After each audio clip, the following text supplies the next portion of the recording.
Vous êtes sur Kivu Morning Post et vous avez raison. Bienvenue à l'actualité du jour. Au sommaire, à Kasumbera, à 7 km de Butembo, des affrontements violents entre des factions Mai Mai, Ira, Wazalendo ont provoqué des tirs et une vive panique jeudi selon la société civile. À Goma, plus de 20 jeunes ont rejoint volontairement l'armée révolutionnaire et congolaise ARC de 1923 lors des descentes organisées le 19 février 2026 dans différents quartiers. C'est tout pour les sommaires, bienvenue.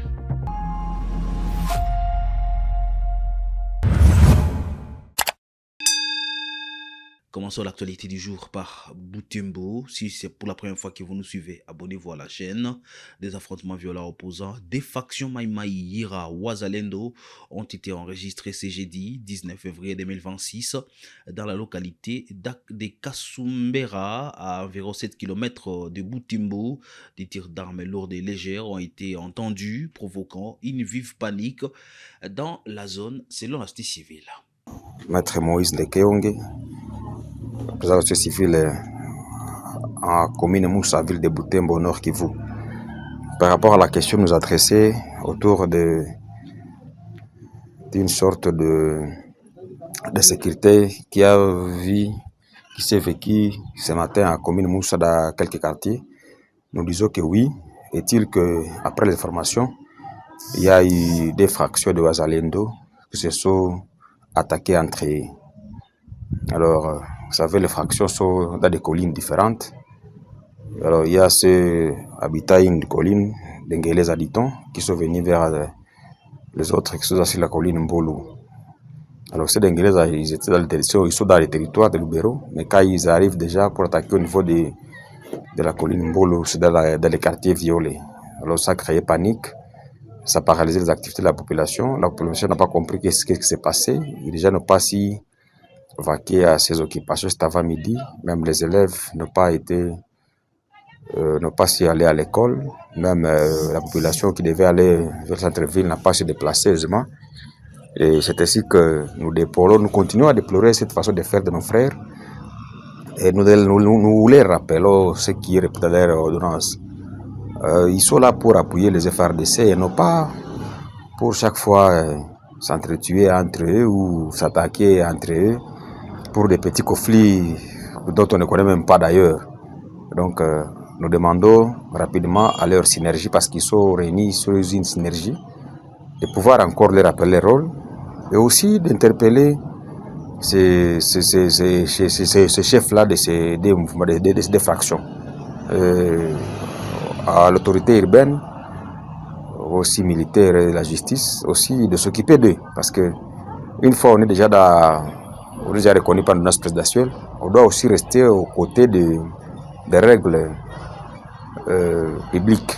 Donc, aux autorités administratives comme disons, militaires et judiciaires, aussi de pouvoir aussi se prononcer par rapport à comment appréhender comment interpeller ces responsables de ces mouvements-là. Le président de l'Assemblée nationale de la RDC, Aimé Bodji, est arrivé ce jeudi 20 février 2026 à Beni, dans les Nord Kivu.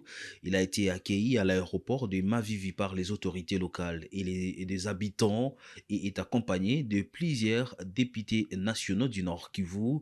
Les habitants attendent des réponses face aux violences des forces démocratiques alliés ADF dans cette zone.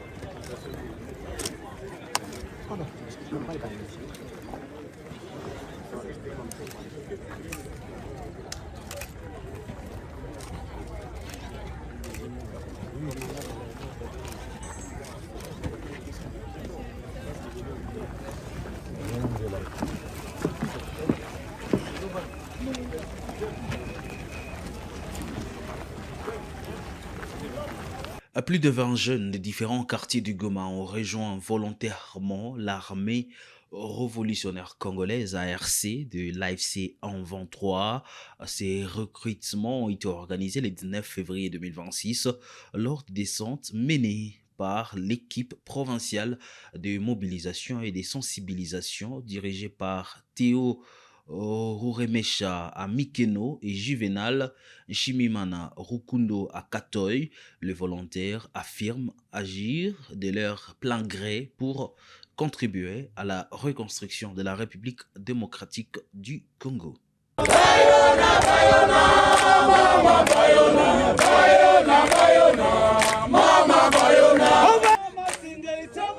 Ils sont plus d'une vingtaine de jeunes de différentes entités de la ville de Goma qui prennent la décision de rejoindre volontairement l'armée révolutionnaire congolaise. Ces jeunes volontaires sont les résultats d'une série de descentes organisées ce jeudi 19 février 2026 par l'équipe provinciale de mobilisation, sensibilisation, recrutement et appui à la pacification. Dans le quartier Mikeno, l'équipe était conduite par le coordonnateur adjoint de la mobilisation, Théo Ruremesha, ainsi que le quartier Katoyi, sous conduite par Juvenal Chimimana Rukundo, team leader de la mobilisation Nord Kivu. Et ces Congolais affirment avoir pris ces décisions par leur propre volonté afin de participer à la reconstruction de la RDC. Niko kuvernora kwa sababu nimeamua kutumikia nchi yangu. Nimekuja na mimi kujiandikisha kuwa mwanajeshi. Nimeona jeshi ni salama kabisa, ni kwa ajili ya kusaidia nchi yangu, ndio maana nimekuja kujituma na mimi nisaidie wenzangu ndani ya jeshi. Motivation, nimependa nisaidie nchi yangu kama. Wajene nawaambia courage, vraiment hakuna kuogopa. Ni mkoje tusaidiane kupigania nchi yetu. Nimefurahia kazi ambayo chama ilikuwa kugomboa hapa, ndio maana na mimi nimependa nijiunge ili na mimi nikuwe mmoja wao. Hakuna motivation, ni morale tu. Gisi wandugu wanatuchunga jwa security, na mimi nipenda nijiunge na mimi nikuwe kinanguka. Hawakunikaza, ni volontaire yangu. Donc vilikuwa kama mimi depuis zamani, mimi leo ndio nimepata sasa opportunity. Ndio nimeona njoo chama mzuri ya kujintegre ndani. Juu zamani FARDC ilikuwa kama sikupendaka niingie. Sasa nimekuja kutana chama ya mzuri, chama yenyewe imenifurahisha mimi kuingia, njoo kama nimejiunga. Mimi sasa vile message mnatolea wajene wenzangu bakuwe nabo tufanye kazi kabisa, ni kazi ya mzuri, nabo batafurahi. Kupare yangu mimi najua opportunity ingaliki ya kuingia kufanya kazi. Kuko siku yenyewe bashene batatafutaka hiyo wakati wanaikosa.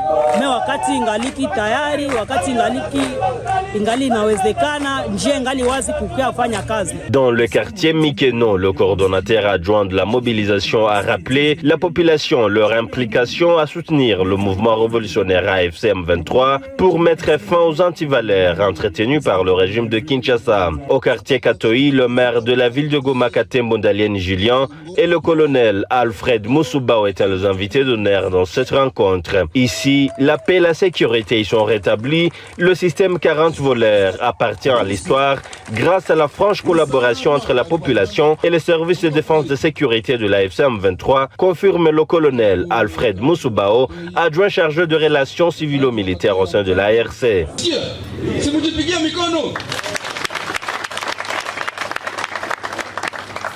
Mawasiliano yenu na sisi kama jeshi imesababisha tuweze kufikia kitu cha maana kwa kustabilize Goma. Leo raia yetu tunajua ya kwamba mnalala vizuri na mnaamka vizuri na mnashinda vizuri na kazi zenu mnazifanya bila shida. Si mko kulala 24 mnafanya kazi. Wamotari si mnazunguka. Wale wenyewe walikuwa wanatatiza kunyang'anya pikipiki zenu, leo si hawako tena. Na wenyewe wataendelea kujaribu na kufikiria hiyo. Nao wako na nafasi yao. Mwisho wao upo. Siku za mwizi ni 40. Il faut signaler que ces descentes s'inscrivent dans le cadre de matérialiser la politique de proximité prônée par le mouvement AFC M23.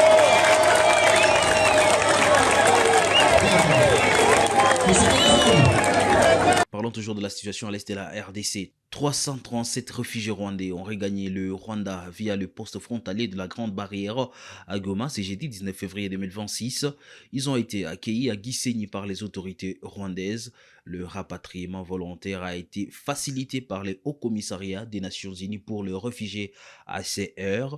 Parmi eux, Imani Irumva Isaac, a raconté d'avoir fui en 1994 et décide de rentrer après avoir appris le retour de la paix dans son pays. Suivez-les ici. Kwa majina naitika kwa jina la Imani Rumva Izaki. Natoka katika nchi ya Kongo, nimerudia katika nchi yenye ilinizala ndio Rwanda, nchi ya Rwanda. Tulikimbiaka depuis 1994 tukatoka kule na niko mtoto wa miaka 8. Sasa wakati tulifika huko tukakimbilia hapa, tukakuwa hapa Mugunga, Mulak Vert. Wakati tulibaki hapa Mulak Vert 96, wakati vita ilipiga Kongo ya wakati wa mzee Kabila, tukakimbia, wazazi tukaachana, nikabakia sina wazazi, nikalelewa na Wakongomani mwa ile miaka 10 juu mwa ile 94 96 ndio nilikuwa niko na miaka 10. Mwa ile miaka hizo sasa nilikuwa nalelewa na Wakongomani, sikupataka habari kama nchi yangu iko na amani na iko na usalama. Ile nchi ni nchi yenye mimi nafurahia sababu meya kama njoo mkubwa wa hapa kwa Rubavu ameongea na sisi, ametumerita, ametufurahisha sana juu yenye amesema, ametuambia, ametuletea furaha ya kupenda kwanza nchi yetu na kutuonesha kanuni zenye zinastahili kwa mwananchi wa Rwanda. Les autorités de Kamuronza ont tenu mercredi à Sake la première réunion stratégique de 2026 sur la sécurité dans la région. Le chef des cités adjoints Richard Ngabo a évalué la situation sécuritaire et a appelé au renforcement des capacités des chefs locaux pour lutter contre le banditisme.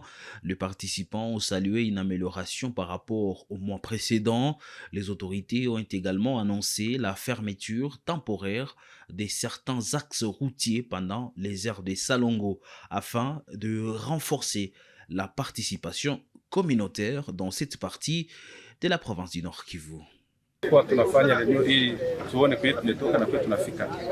Mimi inaonekana kwamba hii mwaka tunaanza usalama unaanza kuja population atoka vraiment.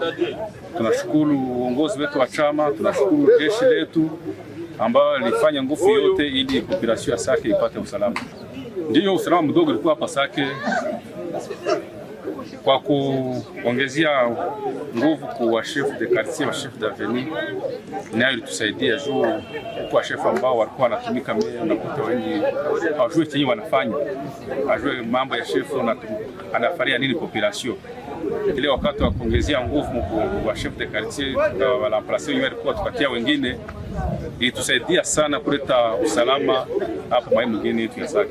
Mgini yetu ya Sake ni mgini ambayo iko na makarti ambayo hazina mabarabara. Na mabarabara zenye kwa natia ndio unakuta watu washajenga manyumba mabarabara.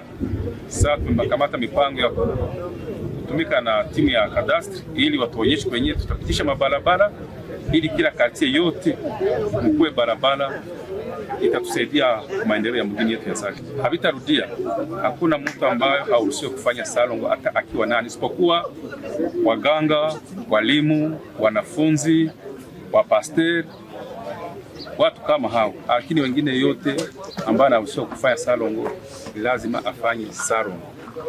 Ndio kisha mezie zetu tumekamata ni kufunga barabara asubuhi ya kutoka Mushaki kutoka Kishanga ili hawa motale nao waheshimie salongo. Saa Goma wanaheshimia salongo, na sisi tunapenda tufanye kama hivyo, watu waheshimie salongo juu sisi ndio tutajengea nchi yetu. Hakuna mtu mwingine atatoka fasi fulani kwa tujengee nchi yetu.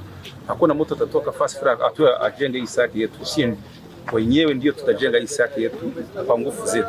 Tano ya leo mlikuwa wa chef de village, mlikuwa chef de quartier, mlikuwa wa chef d'avenue, mlikuwa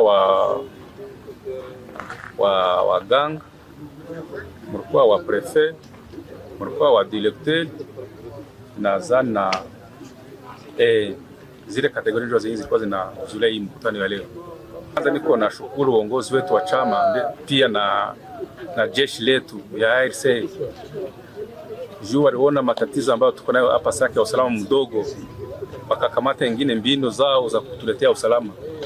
Ndio sababu leo naweza kuambia kama tunamaliza inakuwa mwezi ya peponi na 2 semaines.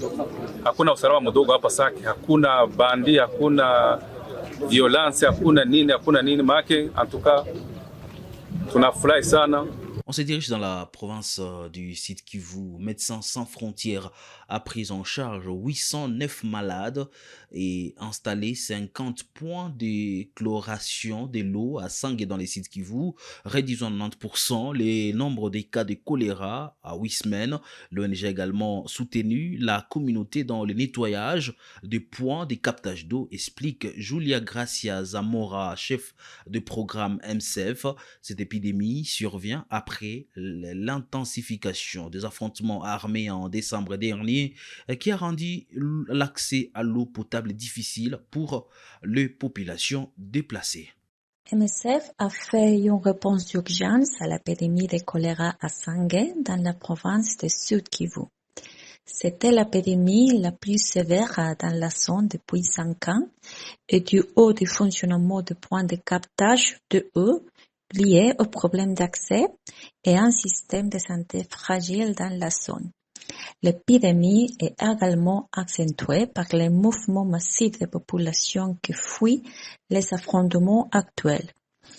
Ces déplacements favorisent la propagation du choléra car les personnes sont contraintes de vivre dans des conditions de proximité et parfois d'insalubrité dans les familles d'accueil et sans accès à l'eau potable. Dans cette ville, depuis plusieurs mois, l'eau potable de robinet ne coule plus dans le foyer. En cause, les 2 principaux points de captage de eau qui ne fonctionnent plus correctement et ont été devenus inaccessibles. La plupart des habitants n'ont pas eu d'autre choix que de boire l'eau impropre de la rivière au lieu du canal d'irrigation. MSF a appuyé les centres de traitement de choléra de l'hôpital général de Sangue et les centres de santé de Dunda, à la périphérie de la ville. Au total, MSF a mis en place plus de 50 points de chloration de l'eau dans la zone de santé de Ruzizi. MSF a collaboré aussi avec la communauté pour l'appuyer dans le nettoyage des points de captage de l'eau. En total, MSF a fait la prise en charge de 800 personnes et après 8 semaines d'intervention d'urgence, le nombre de malades du choléra a baissé de 99%. Et c'est par là que nous allons mettre un point final. Mesdames, Messieurs, à l'actualité du jour pour ce jeudi 20 février 2026. Merci à vous de l'avoir suivi. C'est pour la première fois que vous suivez Kivu Morning Post. Abonnez-vous à la chaîne, commentez, likez nos vidéos. On se retrouve d'ici là pour d'autres nouvelles. Portez-vous bien.